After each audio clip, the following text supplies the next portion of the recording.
No podemos aprender solamente qué es lo que podemos o queremos hacer. Tenemos que formarnos sabiendo que cada cosa que hagamos, cada decisión que tomamos tiene una consecuencia y tenemos que aprender a medir esa consecuencia. Pues esto es lo mismo que el concepto de la gratuidad. Hace un bueno. tiempo Sí, en un curso al que asistí tuve la suerte de charlar con un profesor, un hombre muy formado, y hablábamos de esto, es decir, ¿hasta dónde existe la gratuidad? Es decir, lo que yo recibo gratuitamente es porque alguien lo puso. Obvio. Alguien hizo un esfuerzo extra para que yo tenga eso gratuito. Y esto debería llevar a un concepto, a una postura de agradecimiento y no a una postura de refuerzo del pedido. Es decir, me dieron gratis, bueno, dame otro más. O vengo acá a ver qué me pueden dar. Puedo venir a ver, che, ¿qué me pueden dar? Pero partiendo del concepto que eso que me están dando a mí le costó a otra persona. Sí, bueno. Y eso nos enseña a valorar estas cosas. Vos sabés que una vez, siempre lo cuento y quizás te lo he comentado en alguna de las oportunidades que nos visitaste, Carlos. Una vez estábamos en el programa de Florencia y nuestro invitado era por aquel entonces, rector de la UNR Mayorana. Bueno, charlando, no sé, esperando que estuviera todo en orden y que llegara el horario de la grabación. No sé cómo fue que yo salté y le dije, y el tema de lo gratuito, le digo, doctor, y me dice, no, pará, ¿gratuito qué? Le digo, no, me refiero a que la enseñanza gratuita. Dice, no. Dice, ustedes tienen la obligación de decir que es no arancelado, gratuito no es nada. Exactamente. Todo tiene un costo y alguien tiene que soportar ese costo. Yo creo que es importante que entendamos esto. ¿Y se entiende? ¿O la meritocracia tan argentina, tan nuestra, que yo me lo merezco porque soy argentino? Yo creo que despacito lo vamos entendiendo. Lo que ocurre es que a veces es triste entenderlo de la peor manera, ¿no? Que es sufriéndolas a las cosas.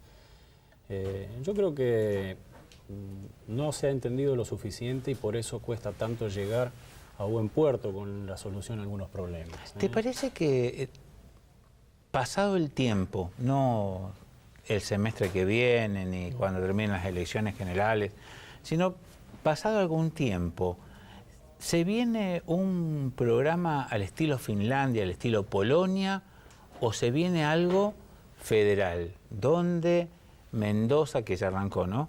Arranca de esta manera, Salta, que con sus colegios privados ya arrancó, arranque de aquel.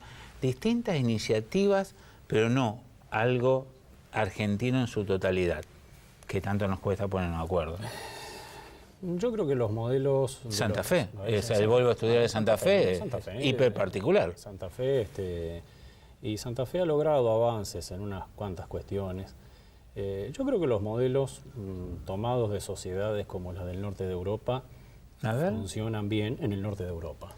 ¿Vos decís que el concepto no es válido trasladarlo? No digo que no sea válido trasladarlo. Digo que siendo trasladado no hay garantías que proponga o promueva los mismos resultados que en una sociedad absolutamente diferente a la nuestra en un montón de aspectos. Sí.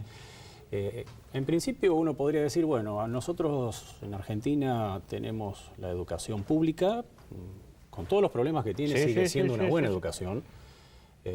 Y en el norte de Europa la gente vive, por ejemplo, y tiene el transporte público gratuito, tiene el teléfono gratuito, los servicios públicos en general son gratuitos. Sin embargo, hay cuestiones diferentes. Es decir, en el norte de Europa la sociedad tiene cuestiones de personalidad muy serias, tienen unas tasas de suicidio altísimas, están en una posición geográfica que disminuye el funcionamiento de la serotonina en el cerebro y eso provoca que la gente se comporte de determinada manera. Acá es diferente. Entonces, extrapolar sin el debido cuidado una solución de un país del norte de Europa a nuestro país con nuestras características, yo creo que podría traer algún efecto no deseado. Creo que acá en Argentina hay gente muy formada, con una vasta experiencia como para poder llevar adelante un proyecto propio. Lo que ocurre es que la necesidad del acuerdo se tiene que satisfacer primero. Y es lo que más trabajo nos da. Sí. Entonces, nos encontramos con que no nos ponemos de acuerdo, a veces por el solo hecho de no ponernos de acuerdo, nada más. Es decir, una persona cualquiera plantea una iniciativa y la mayoría de las veces lo primero que aparece es un opositor. Entonces, ya planteamos un conflicto real o potencial. Nos manejamos por la calle de una manera agresiva con personas que ni sabemos quiénes son. No vamos a una oficina pública y nos quejamos que nos atienden mal, entonces nos ponemos mal por las dudas, nos atiendan mal, y esa forma de no congeniar, de no ponernos de acuerdo en cuestiones básicas e importantes es lo que hace que las soluciones se demoren, que los planes de estudio o las currículas o los diseños del sistema educativo no sean todo lo eficaces que tienen que ser. Porque tenemos que darle un poquito a cada uno para que nadie se enoje. En realidad, creo que alguna vez habría que, como la ley de presupuestos, ¿no? Creo que alguna vez habría que plantearlo al revés. Acá también creo que habría que decir, bueno, no le vamos a dar un poquito a cada uno, vamos a ver cada uno qué pone de su parte para lograr un consenso y recién desde ahí arrancar. En la ley de presupuesto esto me toca de cerca por la profesión y es una cuestión que realmente a veces me cuesta digerirla. Un país con crisis repetitivas como la nuestra no puede seguir teniendo una ley de presupuesto que parte de decir cuánto vamos a gastar y después vemos de dónde lo sacamos. Yo creo que tiene que ser exactamente al revés. Porque es lo que haría cualquiera de nosotros en nuestra casa. Es decir, bueno, miren, los recursos para este año son de tantos pesos, vamos a ponernos de acuerdo a ver en qué lo gastamos. Si nosotros miramos la ley de presupuesto de la Nación, y con las provincias pasa más o menos lo mismo, arranca diciendo la ley, el presupuesto de erogaciones para este año es de tantos millones de pesos, o billones, y bueno, ahora vamos a ver de dónde sacamos el dinero. Yo creo que esto, en muchos aspectos, pasa exactamente lo mismo. Bueno, vamos a poner un modelo a funcionar y después vamos a ver los resultados. Miremos a nuestros estudiantes. Miremos a las familias de nuestros estudiantes, unas familias que no tienen el concepto que tenían, no son familias como eran hace 40 años atrás o 50 cuando se diseñaron estos sistemas. Pero yo creo que eso los chicos lo tienen en claro, lo que no lo tenemos en claro somos nosotros.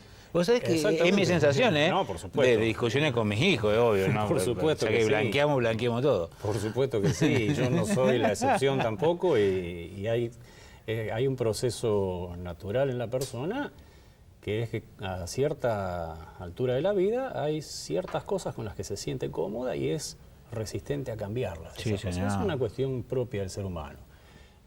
Tal vez si tuviéramos un poco menos de temor a cambiarlas, las podríamos cambiar más fácil, pero para no tener miedo a un cambio hay que hacerlo de manera cuidadosa, minimizando las fallas, minimizando los riesgos.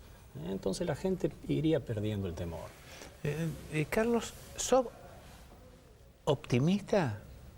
¿Pensás que, no sé, de acá a 5 años cuando nos encontremos vamos a estar discutiendo cosas puntuales y vamos a poder decir, ¿qué opinás, Carlos, vos que en vez del 5 para aprobar ahora sea una letra y que a partir de esto, lo otro y que se ha tomado como particular que los chicos de Malabrigo son totalmente distintos a los chicos de Villa Constitución?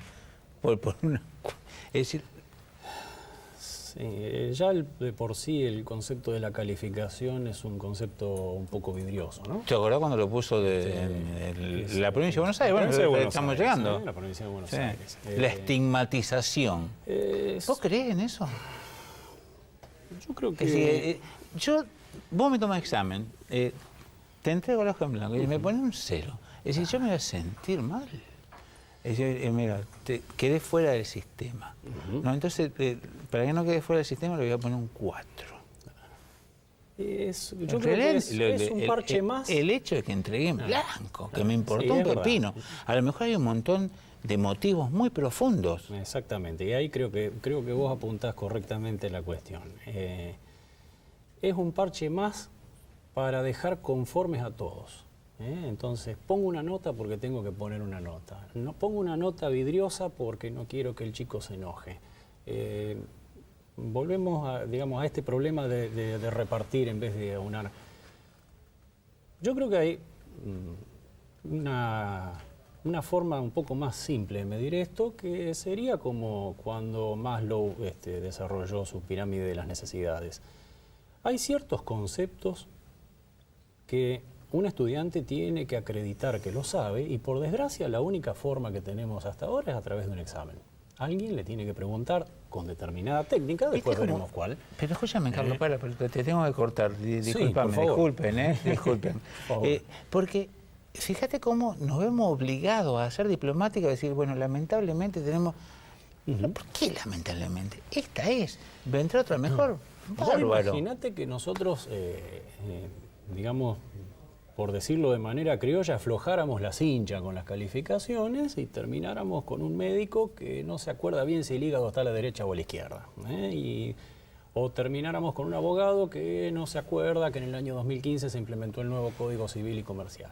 Pero ojo que los profesionales viejos dicen eso, claro, sí, bueno, pero digamos, hay ciertos elementos, ciertas garantías que tiene que proporcionar un sistema educativo, y esas garantías, como todavía no estamos de acuerdo entre nosotros cuáles son, entonces no podemos decirle a un estudiante, mira, no te pongas mal si la nota no es la correcta, porque en realidad no se muere nadie por salir mal en un examen, por una razón muy simple, porque vos vas a ser muy hábil para determinadas materias y no vas a ser tan hábil para otras, porque todos los seres humanos tienen esa característica. Si nosotros se lo explicáramos a nuestros estudiantes lo entenderían, porque nuestros estudiantes hoy son mucho más inteligentes que hace unos años. El tema es que no se lo explicamos. Y vemos con asombro cómo todavía hoy en Japón un estudiante sale mal en un examen y se suicida porque es una deshonra para sus padres. Entonces, creo que esa es una cultura absolutamente diferente. Nosotros le tenemos que explicar a nuestros estudiantes. Con una presión loca totalmente diferente. Totalmente diferente, ¿no? Nuestro plan de estudio abarca un espectro de áreas del conocimiento en las cuales en algunas se va a sentir más cómodo que en otras, y por ende la mejor calificación va a ser la que refleje eso. Recién dijiste la palabra cómodo. ¿Sabes que estuvimos cómodos? Pues se me pasó volando. Yo estoy pasamos todo el programa. Cómodo. Mira, ni tomé el vaso de agua todavía. Carlos, tengas buen año. Igualmente. Se pasó volando el programa.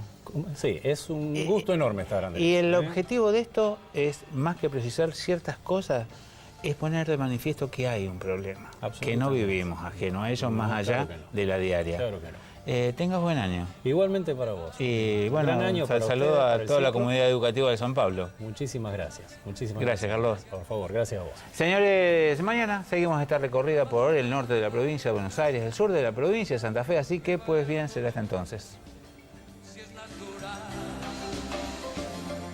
me va